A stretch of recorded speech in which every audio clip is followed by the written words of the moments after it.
Halo guys, balik lagi dengan Efek Anime.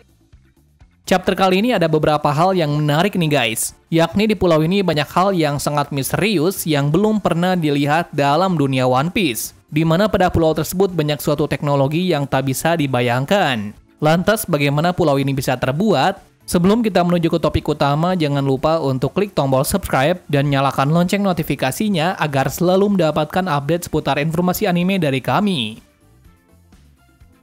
Dan berikut review One Piece 1062 lengkap versi Efek Anime.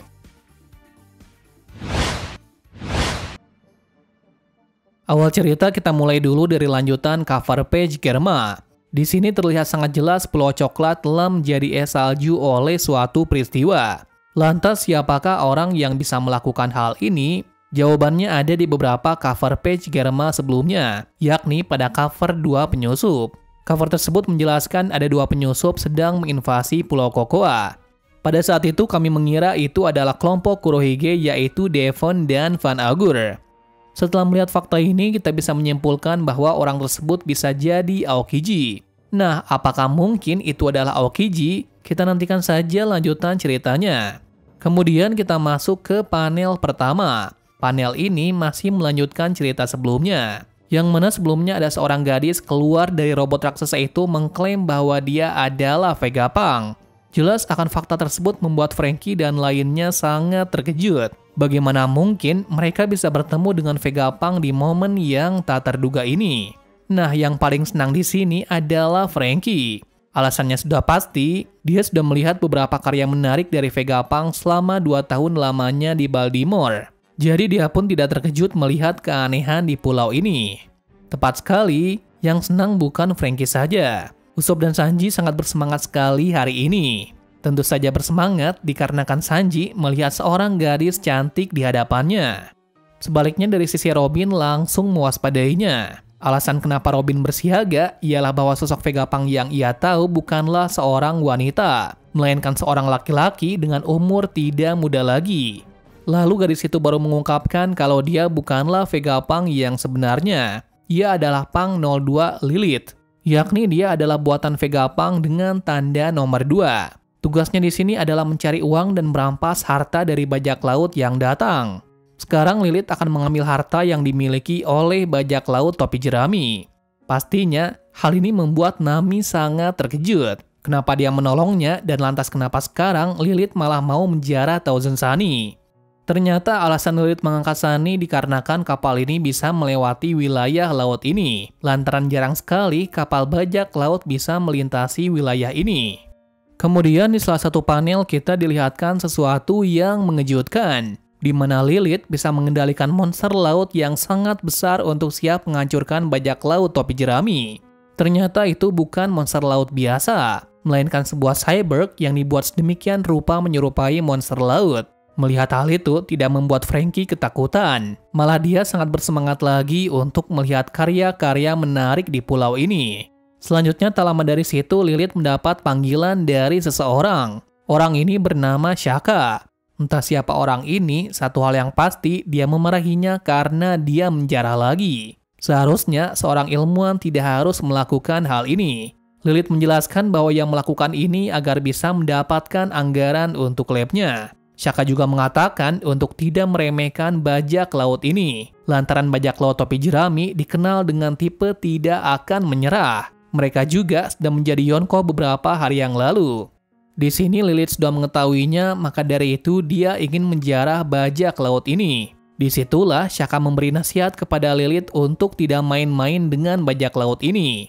Lalu Shaka memintanya untuk melihat Zoro yang memiliki bounty 1,111 miliar berry. Alasan Zoro bisa senang itu karena dia masih dalam jangkauan membunuhnya dengan sekali tebas. Bukan Zoro saja, Robin sang anak iblis pun juga demikian. Seketika itu membuat muka Lilith langsung kena mental.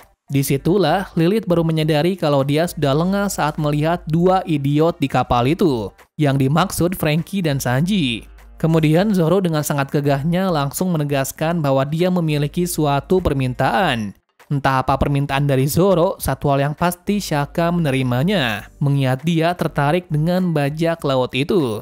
Cerita berpindah pada sisi Luffy kembali. Di sini Bonnie mengungkapkan fakta yang sangat mencengangkan, bahwasannya dia adalah anak dari Kuma. Jadi sudah jelas ya guys kenapa Bonnie sampai berbuat sejauh ini. Setelah itu Bonnie sedikit menjelaskan bahwa dia dulu pernah ke pulau ini, tepatnya pada saat masa kecilnya. Namun pulau ini belum berubah sedrastis seperti sekarang.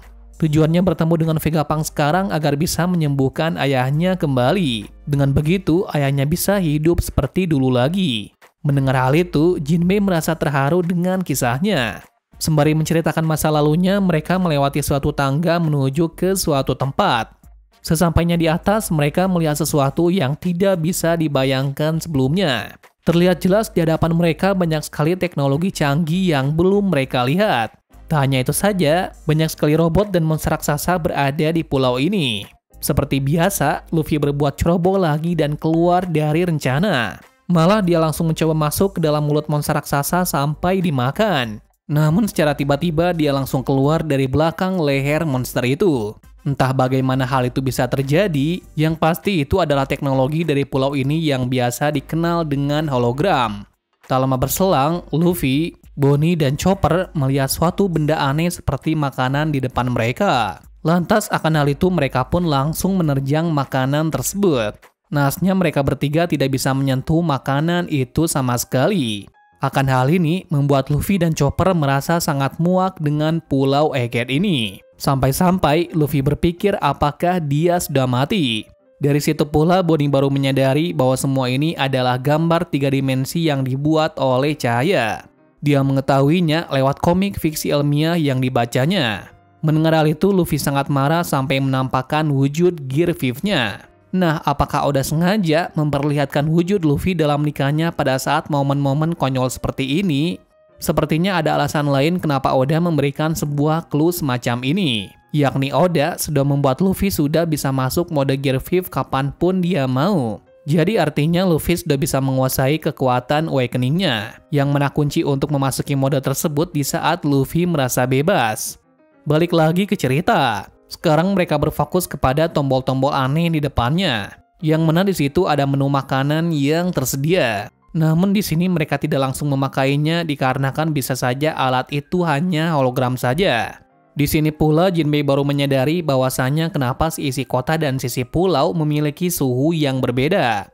Kemudian muncullah gadis raksasa dari belakang. Dia mengatakan sebenarnya pulau ini memiliki iklim musim dingin, dan kenapa kota ini memiliki suhu yang berbeda.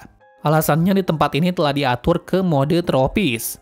Nah, yang membuat semuanya menjadi seperti ini adalah dirinya dengan memakai alat yang bernama aircon. Dengan alat tersebut dia bisa mengatur dan meregulasi temperatur di kota ini sampai ke tanah-tanahnya. Seperti biasa, Luffy yang tak mengerti apapun yang diperbincangkan akhirnya berbuat hal yang gila lagi. Di mana Luffy langsung meninju gadis itu dengan kuat karena dia mengira hanya hologram saja. Akan tetapi yang terjadi malah sebaliknya, yang mana gadis itu bukan hologram melainkan asli. Seketika itu pula Luffy langsung dihantam dengan sangat kuat sampai terpental ke arah alat makanan itu.